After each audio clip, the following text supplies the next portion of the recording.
The coffee was still steaming when my world exploded at 6:47 a.m. on a Tuesday that started like any other Tuesday in my 43 years of breathing Pacific Northwest air. "Jimmy, we need to talk." Beth's voice cut through the morning silence like a blade through copper wire. I looked up from my electrical contractor's journal where I'd been reviewing the day's job sites, and something in her tone made my stomach drop faster than voltage through a grounded circuit. My wife of 18 years stood in our kitchen doorway, perfectly dressed despite the early hour, holding an envelope that looked too official, too final. Behind her, I could hear unfamiliar voices and the sound of heavy footsteps on our hardwood floors. "What's going on, Beth?" I set down my mug, the ceramic clicking against the granite countertop we'd installed together 3 summers ago. "Who's in our house?"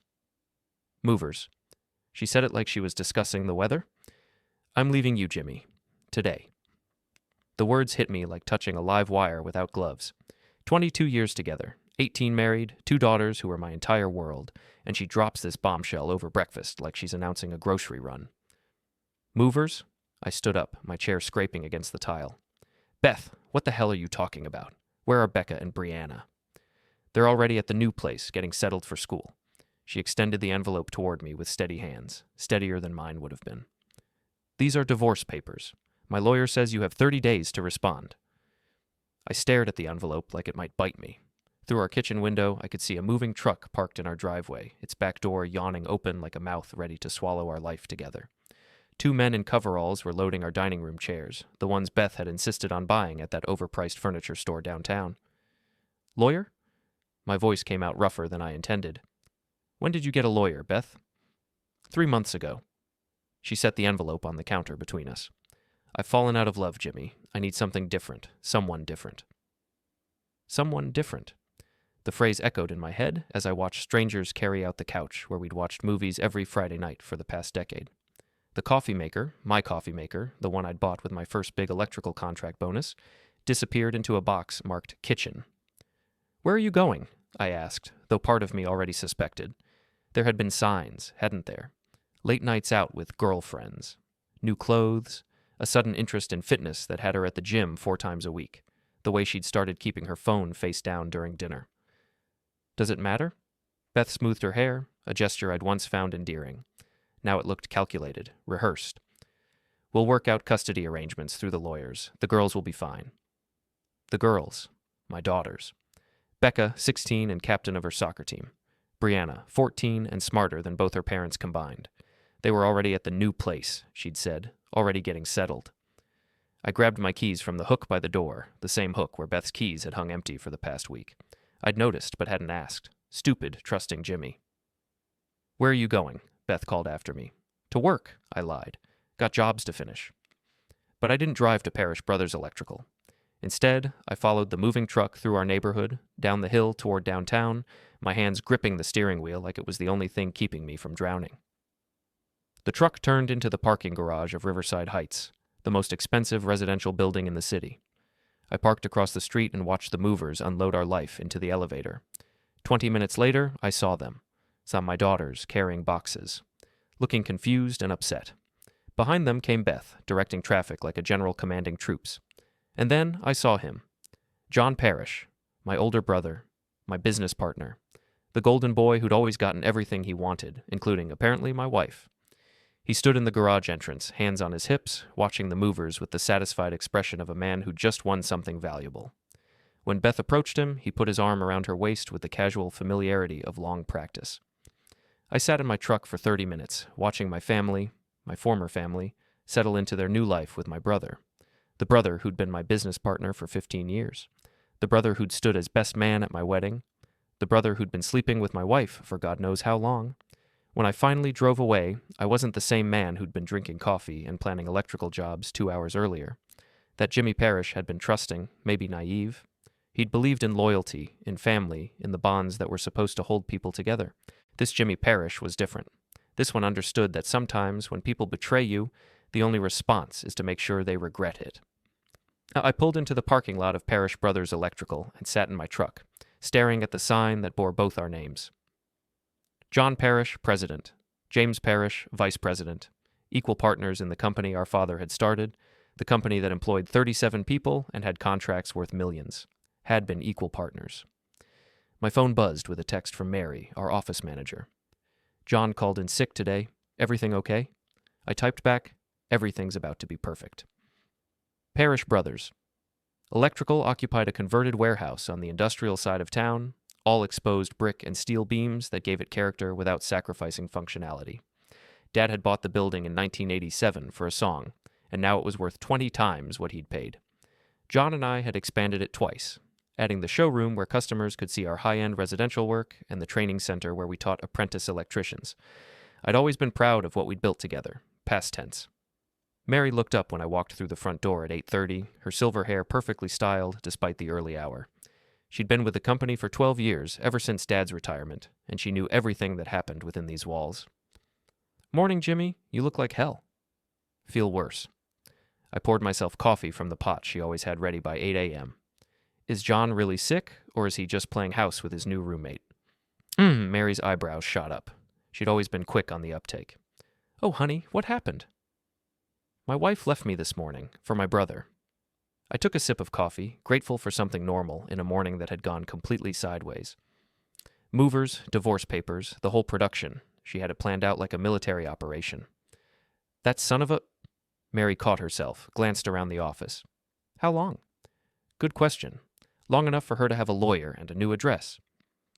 I set down my mug and looked toward Jon's corner office with its view of the river and its walls covered in awards from the Chamber of Commerce. Long enough for them to think they could pull this off without consequences. What are you going to do? Before I could answer, Joanne Martinez walked in from the dispatch office, her radio crackling with morning check-ins from our field crews. She'd been with us for 8 years, married to David Martinez, a detective with the city police. Joanne had a nose for drama and a mouth that could spread news faster than fiber optic cable. Jimmy. She took one look at my face and her expression shifted to full alert. What's wrong? Jon's been sleeping with Beth. She left me this morning to move in with him. Joanne's coffee mug hit her desk with a crack that echoed through the office. No. No way. Jon wouldn't... I watched them, Joanne. Saw the whole happy family scene at his apartment building. My daughters carrying boxes into their new home with Uncle Jon. Mary and Joanne exchanged a look that told me they'd suspected something. The kind of look that said they'd been protecting me from gossip, from whispers, from the truth that everyone else had figured out before the husband. How long have you known? I asked. We didn't know, Mary said quickly. But there were signs. Jon leaving early on Wednesdays. Beth calling here looking for you when you were out on jobs, but asking weird questions about Jon's schedule. The company Christmas party, Joanne added reluctantly. I saw them talking by the bar. Real close, you know, but I figured it was just family stuff. Family stuff. Right. I walked to Jon's office and tried the handle. Locked, of course, but I had keys to every door in this building, and Jon's office held everything I needed to start dismantling his comfortable little world. Jimmy, Mary called after me. What are you planning? Emergency board meeting, I said, unlocking Jon's door. Time to restructure the company. Jon's office smelled like his expensive cologne and the leather furniture Beth had helped him pick out 2 years ago.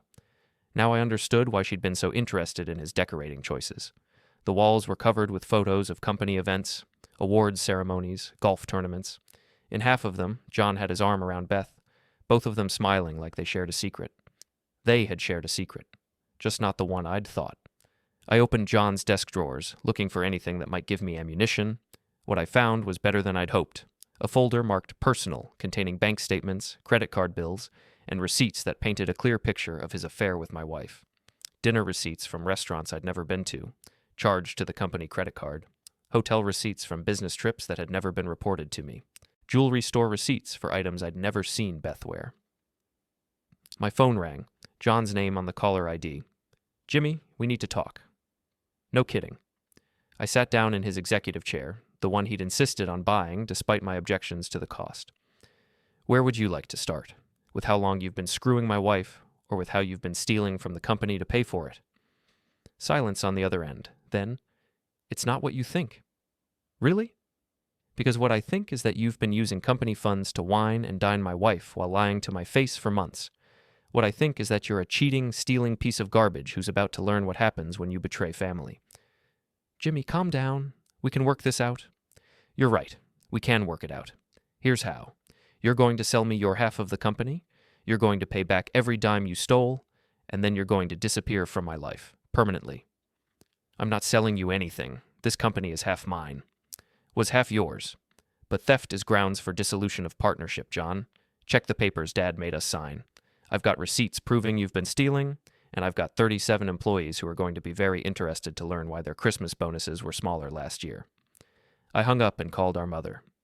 Mom, it's Jimmy. I need you to know something before Jon tries to spin it his way. What's wrong, honey? Jon's been having an affair with Beth. She left me this morning to move in with him. I'm buying him out of the company. The silence stretched so long I thought the call had dropped. Then, that little bastard. Mom had always preferred me, though she'd tried to hide it. Jon was flashy, charming, good with crowds and customers, but I was steady, reliable, the one who showed up when things got difficult, the one who'd stayed in town to help run the family business while Jon spent 2 years finding himself in California. I want you to call him, Mom. Tell him he's got 24 hours to accept my buyout offer, or I go public with everything. The affair, the stolen money, all of it. What's your offer? 50 cents on the dollar for his share, and he covers all the money he stole. Take it or leave it. That's generous, considering. I'm feeling generous. It's either that, or I destroy him completely. After I hung up, I called our lawyer, our accountant, and our insurance company. By noon, I had a complete picture of Jon's theft, nearly $40,000 over 18 months, all of it spent on his affair with my wife. Mary appeared in the doorway with a sandwich and another cup of coffee. Thought you might be hungry. Thanks. Any word from Jon? He called 3 times. I told him you were in meetings. She sat down across from the desk. Jimmy, are you sure about this? I mean, he's your brother. He was my brother. Now he's just a business partner I need to get rid of. And Beth? I looked out Jon's window at the river, where a tugboat was pushing a barge loaded with shipping containers toward the port. Steady, methodical work. No drama, no betrayal. Just the simple physics of moving heavy things from one place to another. Beth made her choice. Now she gets to live with the consequences. My phone buzzed with a text from an unknown number. Dad, it's Becca. Can we talk? This is all crazy. My daughter. At least one good thing might come out of this mess. I texted back. Of course. Want to meet for lunch? Yes, but not at home. Can we go to Murphy's? Murphy's Diner, our traditional father-daughter breakfast spot. Neutral ground. See you there in an hour. I stood up from Jon's chair and took one last look around his office. By tomorrow, it would be empty. By next week, his name would be off the building. By next month, he'd be just another guy who'd made the mistake of betraying Jimmy Parish. Some lessons you only get to learn once. Murphy's Diner sat on the corner of 5th and Main like it had been there since the city was founded, which it almost had. Red vinyl booths, black and white checkered floors, and a jukebox that still played actual records. Becca was already there when I arrived, hunched over a chocolate milkshake in our usual booth by the window. My 16-year-old daughter looked like a younger version of Beth, but with my stubborn chin and my tendency to furrow her brow when she was thinking hard. Right now, she was thinking very hard indeed. Hey, kiddo. I slid into the booth across from her, noting the way she wouldn't quite meet my eyes. How are you holding up? This is so messed up, Dad. She stirred her milkshake with unnecessary violence. Mom says you and Uncle Jon had a big fight about the business, and that's why she had to leave. But that doesn't make sense, because why would she have to leave? And why would we have to move in with Uncle Jon? Smart girl. Too smart to buy the story they'd fed her. Your mom and I are getting divorced, Becca. That part's true, but it's not because of a business fight. Then why? I studied my daughter's face, trying to figure out how much truth a 16-year-old could handle, how much truth I wanted to burden her with. Your mom and Uncle Jon have been seeing each other. Romantically. For a while now. Becca's spoon clattered into her milkshake glass. That's disgusting. Yeah, it kind of is. How long? I don't know exactly. Long enough for them to plan this whole thing out. She was quiet for a long moment, processing. Then, is that why you looked so angry this morning, when the movers were there? I wasn't angry at you or Brianna. I want you to understand that. Whatever happens between your mom and me, whatever happens with Uncle Jon, you girls are the most important thing in my life. Are you going to fight for custody? The question hit me like a punch to the chest. In all the fury and betrayal and planning for revenge, I hadn't thought about the practical reality of losing my daughters. Do you want me to? I want to live with you. The words came out in a rush. Brianna does too, but she's scared to say it. Uncle John's apartment is weird and fancy, and it doesn't feel like home, and Mom keeps acting like this is all normal, like we're supposed to be happy about it. Relief flooded through me, followed immediately by a surge of protectiveness that made my hands clench into fists. Then that's what we'll do. I'll talk to my lawyer this afternoon. Will Uncle John try to stop you? Uncle John is going to have bigger problems to worry about. Becca studied my face with the intensity she usually reserved for calculus homework. You're going to get him back, aren't you, for what he did? What makes you say that? You get this look when someone messes with your family. You got it when Coach Bradley tried to cut me from varsity. You got it when that contractor tried to cheat Mrs. Henderson next door. She took a sip of her milkshake. It's your someone's about to learn a lesson look. Your Uncle John is about to learn several lessons. Good. The vehemence in her voice surprised me. He came to my soccer game last month and sat with Mom. I thought it was weird, but Mom said he was just being supportive. Now I know he was just showing off his new family. New family. The phrase made my stomach twist. Becca, I need you to understand something. What I'm going to do to Uncle John, it's going to get ugly. People are going to talk. It might be embarrassing for you and Brianna. More embarrassing than having everyone know my mom left my dad for his brother? She shook her head.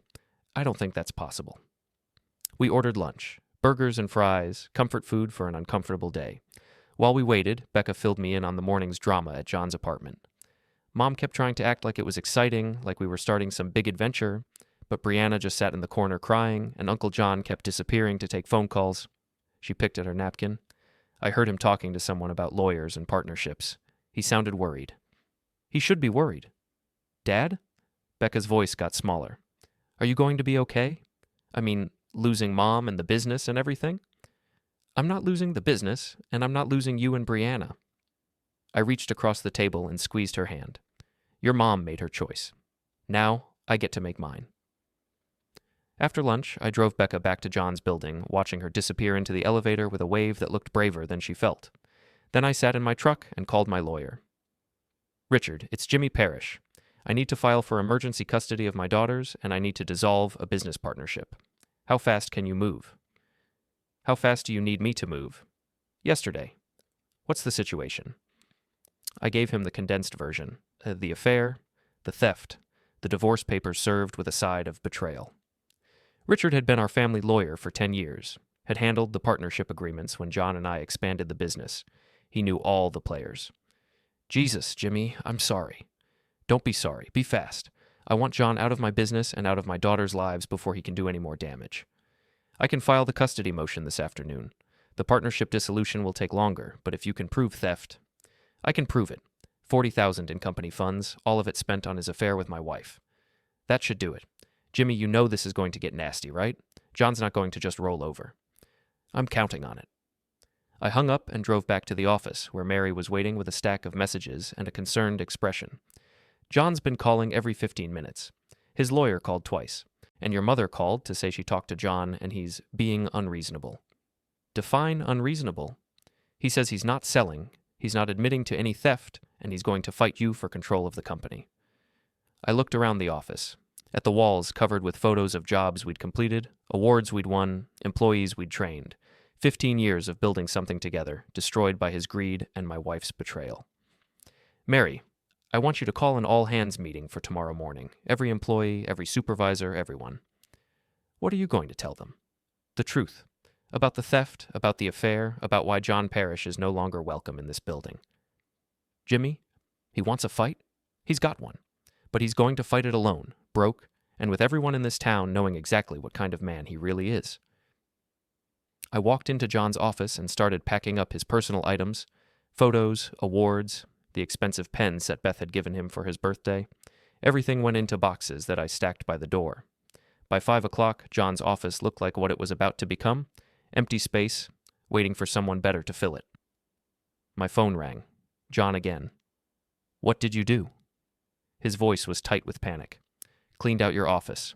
You can pick up your stuff tomorrow, but you're not coming back in this building. You can't do that. I own half this company. Owned, past tense. Check your email. I'd sent him the dissolution papers an hour ago, along with copies of all the receipts I'd found. $40,000 of evidence that would hold up in any court. This is insane, Jimmy. We can work this out. You're right, we can. Here's how it works. You take my buyout offer, you stay away from my daughters, and maybe I don't press criminal charges for theft. Criminal charges? Embezzlement is a felony, Jon. Ask your lawyer. I hung up and looked around the empty office one more time. Tomorrow, I'd move my stuff in here. The view of the river was nice, and I'd always liked the way the afternoon light came through the windows. Some betrayals, it turned out, came with unexpected benefits. The next morning, 37 employees packed into our conference room like sardines in a can. Electricians still dusty from yesterday's jobs, office staff with their morning coffee, apprentices who looked nervous about being called away from their training. Mary had put out donuts and coffee, but nobody was eating. The tension was thick enough to cut with wire strippers. I stood at the front of the room, looking at faces I'd known for years. Tommy Reeves, who'd started as an apprentice and now ran our residential division. Sarah Chen, our project manager, who could coordinate 6 job sites without breaking a sweat. Mike Santos, our safety coordinator who'd prevented more accidents than I could count. These people weren't just employees. They were family, and family deserved the truth. I called this meeting because you're going to hear rumors, and I'd rather you heard the facts from me. I took a breath, steadying myself. Jon Parish is no longer with the company. He's been terminated for cause, effective immediately. A murmur ran through the room. Tommy raised his hand. What kind of cause? Theft. Embezzlement of company funds over the past 18 months, totaling approximately $40,000. The murmur became a buzz of shocked conversation. Sarah leaned forward. Are you pressing charges? That depends on whether he cooperates with the transition, but yes, it's a possibility. Mike Santos, a 20-year veteran who'd worked with my father, stood up. Jimmy, what do you need from us? Business as usual. Every job gets completed on time and on budget. Every customer gets treated like family. Every safety protocol gets followed to the letter. I looked around the room. Jon's gone, but Parish Brothers Electrical isn't going anywhere. If anything, we're going to be stronger. What about the name? Asked Jenny Walsh, our newest hire. Are you changing it? I'd been thinking about that all morning. Parish Brothers Electrical had been our identity for 15 years, but Jon Parish was no longer my brother in any way that mattered. The name stays for now.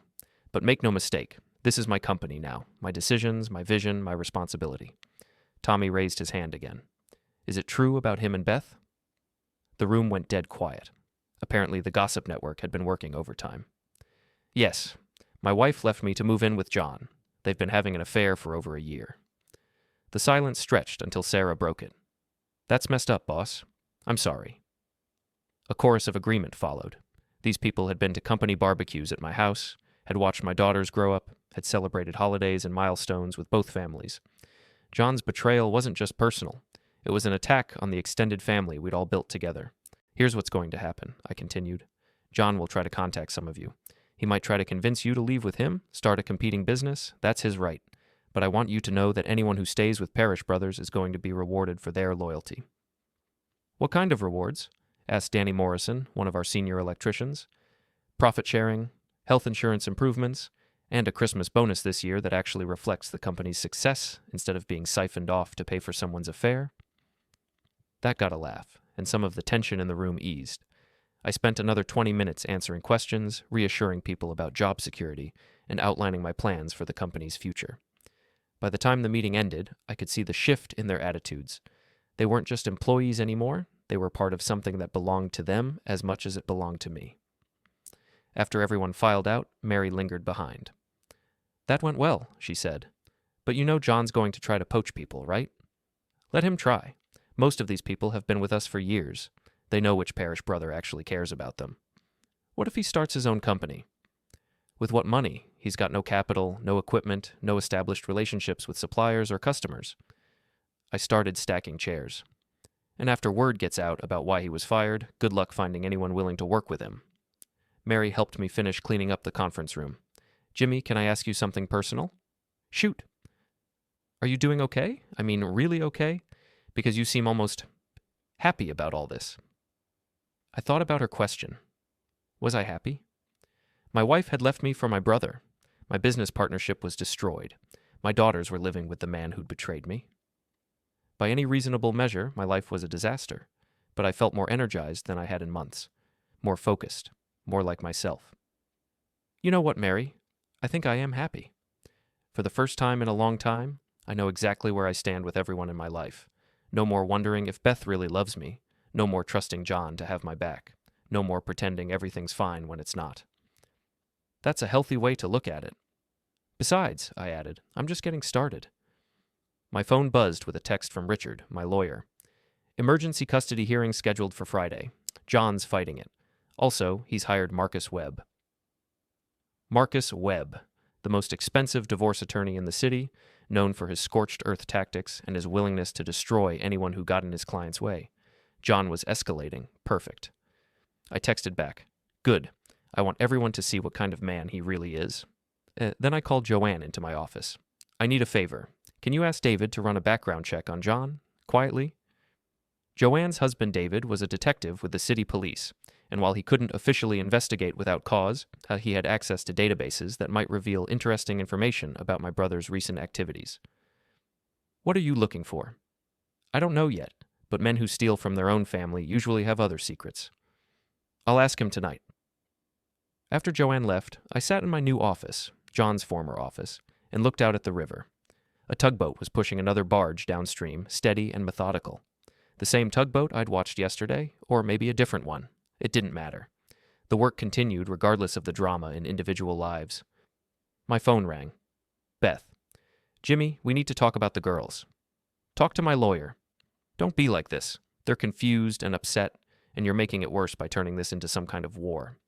I didn't start this war, Beth, but I'm sure as hell going to finish it. Jon says you're trying to destroy him professionally. That's not fair. Fair? I laughed, a sound with no humor in it. You want to talk about fair? Fair would have been telling me you were unhappy instead of sneaking around behind my back for a year. Fair would have been not stealing from the company to pay for your affair. Fair would have been not involving my daughters in your mess. We didn't plan for this to happen. Bullshit. You had movers scheduled, divorce papers filed, and a new address picked out. You planned every detail except how to deal with the consequences. I hung up and immediately called Richard. I want to add adultery to the divorce filing, and I want to subpoena Jon's financial records for the past 2 years. That's going to make things uglier. Good. Ugly is what they deserve. By the end of the day, I'd restructured the company's management, secured our major contracts, and put systems in place to prevent anyone from walking away with our customer list. Jon could try to start a competing business, but he'd be starting from scratch with a reputation that was about to be in tatters. Some bridges, once burned, can never be rebuilt, but sometimes the view is better from the other side anyway. Friday morning's custody hearing was held in a sterile courtroom that smelled like floor wax and broken dreams. I sat with Richard at the plaintiff's table, watching Jon and Beth enter with Marcus Webb, the shark in an expensive suit who specialized in character assassination.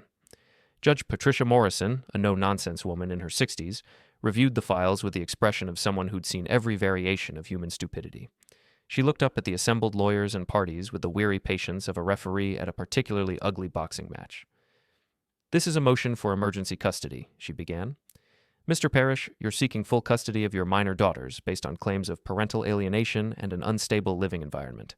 Mrs. Parish, you're opposing this motion.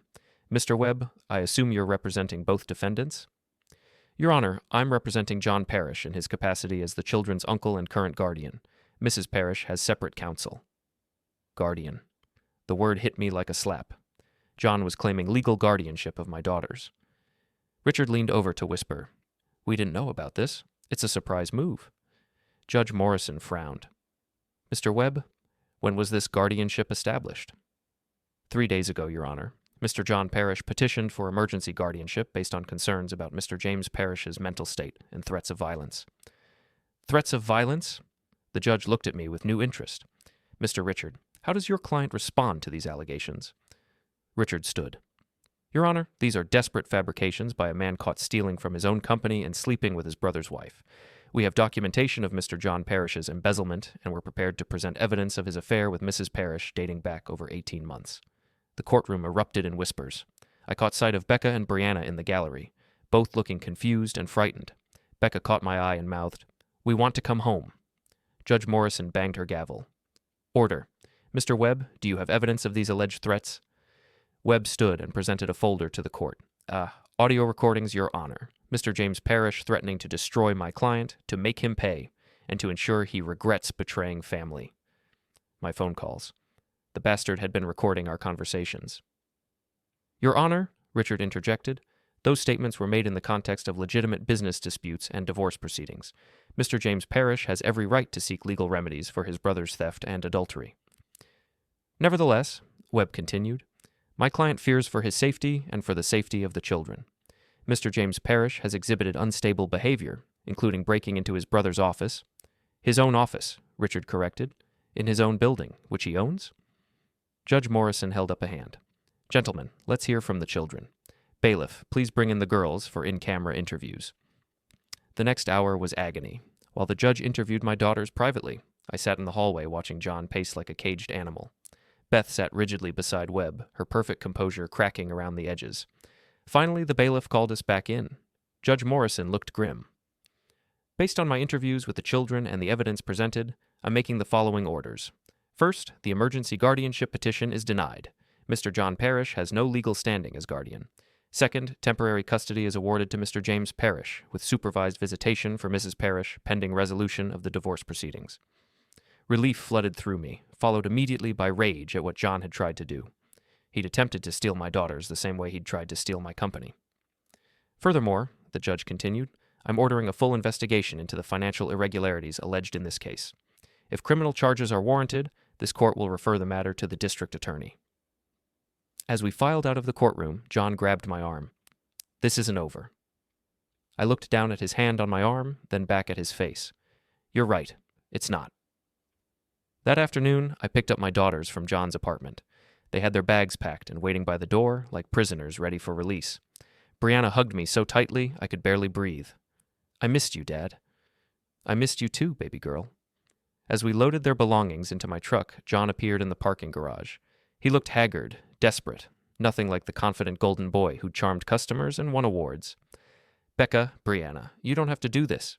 You can stay here if you want. Becca looked at him with the withering contempt only a 16-year-old could muster. Why would we want to stay with someone who stole from our dad and broke up our family? It's not that simple. Yeah, it is. Brianna, my quiet 14-year-old, stepped forward. You're a liar and a thief. Mom might be fooled, but we're not. Jon's face crumpled. For a moment, I almost felt sorry for him. Then I remembered the recordings, the guardianship petition, the attempt to paint me as unstable and dangerous. Stay away from my daughters, I told him, and stay away from my business. You're done. That evening, the three of us had pizza and watched movies in our living room, our real living room, with furniture that had memories and walls that had heard years of laughter. Becca and Brianna told me about their 3 days in exile, about Jon's awkward attempts at playing father figure and Beth's increasingly frantic efforts to convince them this was all normal. Mom kept saying you'd come around, Becca said, that you'd forgive Uncle Jon and we could all be one big happy family. How did you respond to that? I told her she was delusional. My phone rang around 9 p.m., Mary's name on the caller ID. Jimmy, you need to know something. Jon showed up at the office tonight with a locksmith, trying to get into the building. Tommy was working late and called the police. Is he in jail? No, but he's got a trespassing warning. And Jimmy, he wasn't alone. He had 3 of our guys with him, Danny Morrison, Pete Walsh, and that new kid, Jake. 4 employees. Out of 37, Jon had managed to convince 4 people to follow him. Better than I'd expected, honestly. Let them go, Mary. Anyone who wants to work for a thief is welcome to try. There's more. David Martinez called Joanne. That background check you wanted? Jon's got gambling debts, big ones, casino in Reno, private poker games downtown. David thinks that's where the $40,000 really went. Gambling debts. That explained the desperation, the recordings, the custody play. Jon wasn't just broke. He was in debt to people who didn't accept late payments. How big? 6 figures. Maybe more. I hung up and looked at my daughters, both of them curled up on the couch, watching a romantic comedy that would have bored me to tears under normal circumstances. Tonight, it was the most beautiful thing I'd ever seen. Jon had gambled away his share of the company, his relationship with his family, and his future. All for what? The thrill of the cards, the rush of the bet. Some people, it seemed, were determined to destroy themselves. My job was just to make sure they didn't take anyone else down with them. 3 weeks later, Parish Brothers Electrical was running smoother than it had in years.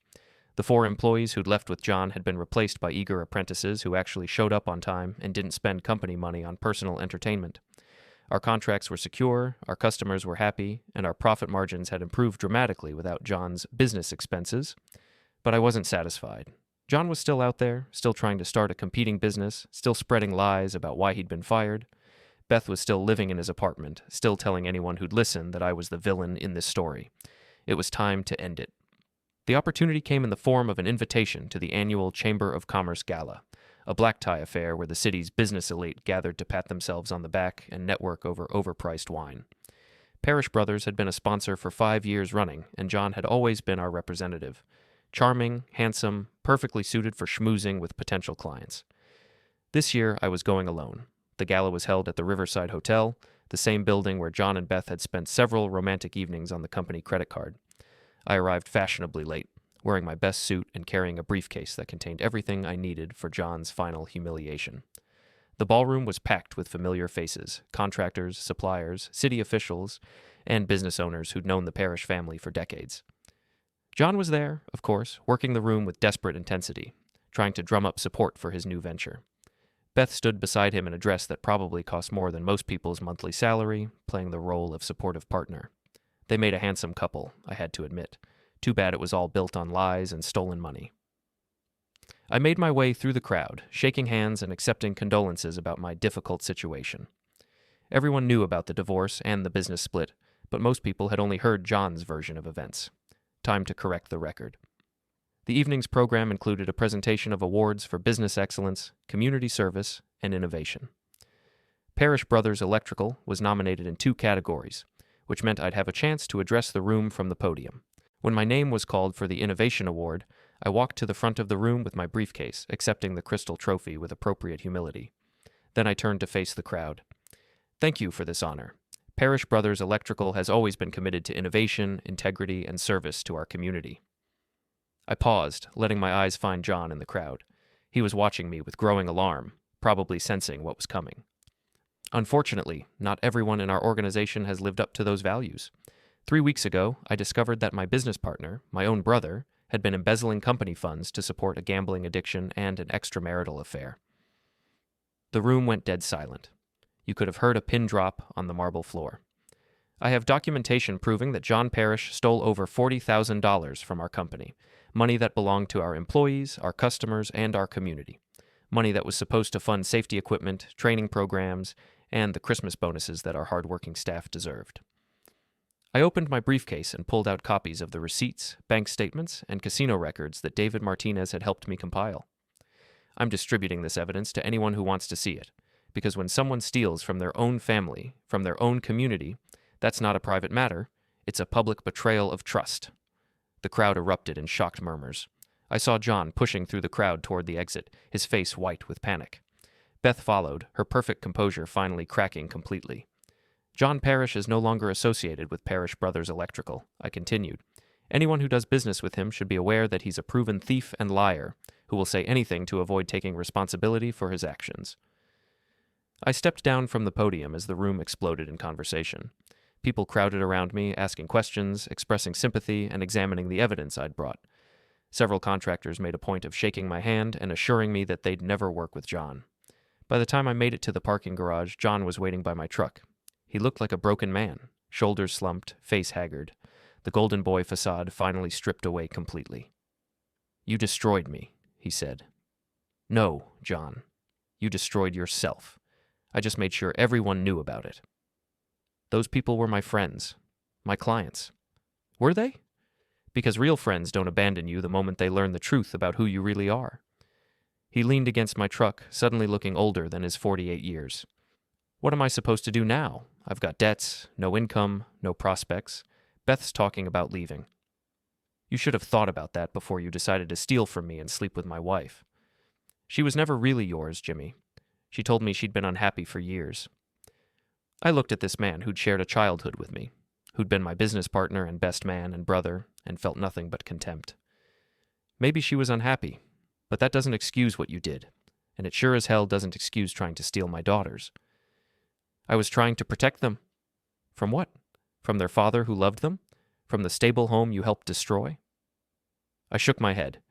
You're pathetic, Jon. You always were. Dad knew it, Mom knew it, and deep down, you knew it too. That's why you had to take what was mine instead of building something of your own. I got in my truck and started the engine. Jon stepped back, his face a mask of defeat and rage. "This isn't over," he said. I rolled down the window. "Yeah, it is. You just don't know it yet." 3 months later, Jon Parish filed for bankruptcy.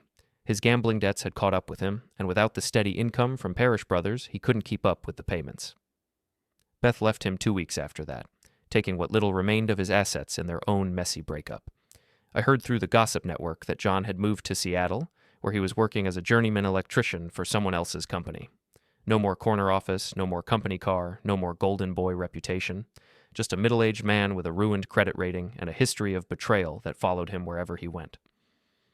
Beth tried to reconcile, showing up at my door 6 months after the divorce was finalized with tears in her eyes and apologies on her lips. I listened politely, then told her I'd already moved on, which was true. I'd started dating Sarah Chen, our project manager, who turned out to be everything Beth had never been, honest, loyal, and genuinely interested in building something together instead of tearing it down. Becca and Brianna adjusted to their new normal with the resilience of teenagers who'd learned that adults weren't always trustworthy, but that some adults, like their father, would fight for them no matter what.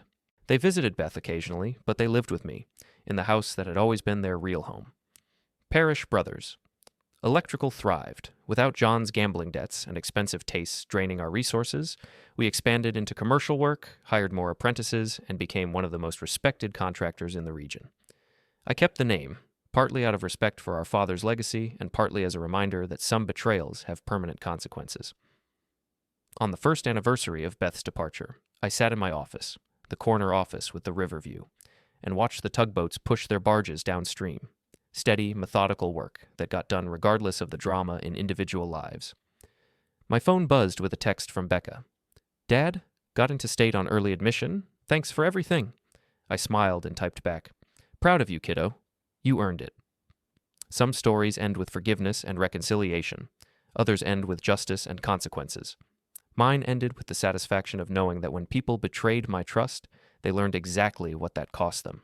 And in a world where loyalty was increasingly rare, that lesson was worth teaching.